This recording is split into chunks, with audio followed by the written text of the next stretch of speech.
बिक्रम दैमारिनि मोनसे बाखनायथाव खामानि।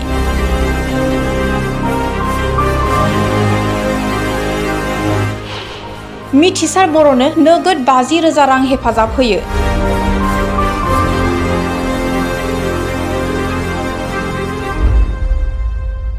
आङो फंबायखौ बरायनो फैदों आरो आं फिसा अनसुंथाइ 50,000 आं बिथांनो बेखौ होनाय जाबाय। बिथाङा बे फरायनायाव बेखौ जेन एसेब्लाबो सहाय जानाय बायदि।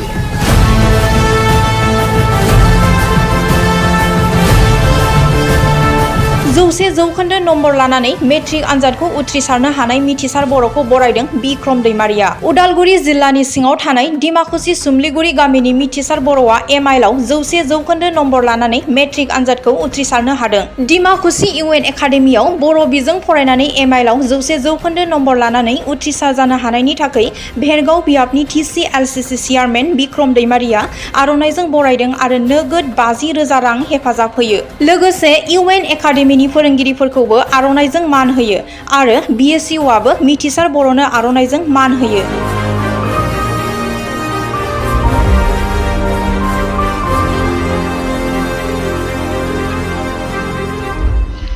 दिनै जोङो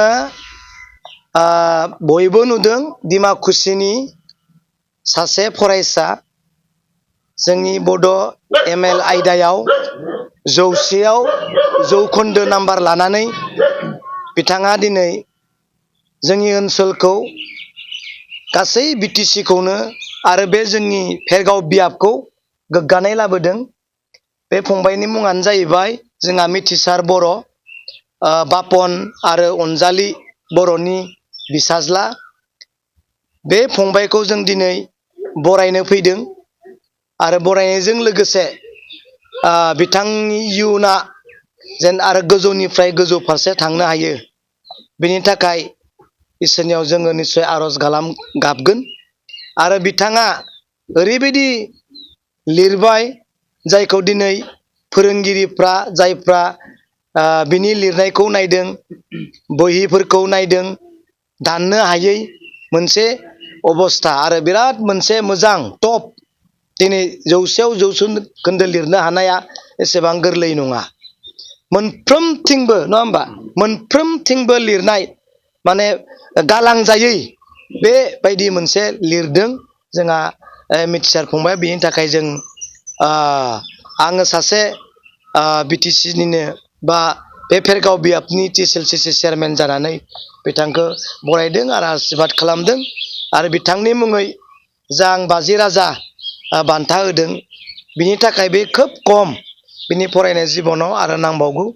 आरो जोंहा BTC सरकारनिफ्राय जाबायदि टप 10 फोरनो होनांगौ बेखौहाय होलांगोन आरो मोनगोन मिजिंथिदों फंबाय। आं नोंखौ जोबोद साबायखर होयो। नोंनि इयुन जिबना मोजां जालांगोन। लोगोसे जोंहा बा इउएन एकाडेमि डिमाकुसि बिथांमोननि स्कुलावनो फरायसालियावनो फरायनानै बिथाङा बे टप 10 बा बान्थाखौ मोननो मा होनना बुङो 100आव 100 लिरनो हानाय मोनसे सोलोंथाइनि सुबिदाखौ मोनदों। जोंहा बिथां सारा प्रिन्सिपाल आरो मा होनोमोन अनसुमा बसुमतारी आरो दयाराम बर' जोंहा प्रिन्सिपाल अनसुमा बसुमतारीया जोंहा ML साबजेक्टनि फोरोंगिरि। दा बिथांमोना साफ्रोमबो फोरोंगिरि जोङो फोरोंगिरिफोरखौ साबायखर होदों।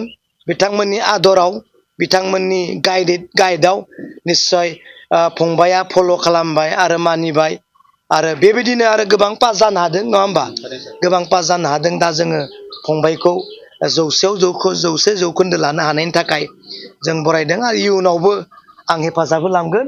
नोङो आरो गोजौ फारसे थांनांगौ, जोंनि बे BTCखौ जोंनि बे भेरगाव बियाबखौ जौगाहोनांगौ दे। आरो आङो बे भेरगाव बियाबनि थाखाय गोग्गानाय लाबोनायनि थाखाय आङो फंबायखौ बरायनो फैदों आरो जा आं फिसा अनसुंथाइ 50,000 आं बिथांनो बेखौ होनाय जाबाय। बिथाङा बे फरायनायाव बेखौ जेन एसेब्लाबो सहाय जानाय बायदि। लोगोसे आङो फोरोंगिरिफोरखौबो साबायखर बावनानै आङो आंनि बे फिसा साबायखर बावनायखौ आं बिसेयावनो दोनथ'बाय। गोजोन्थों।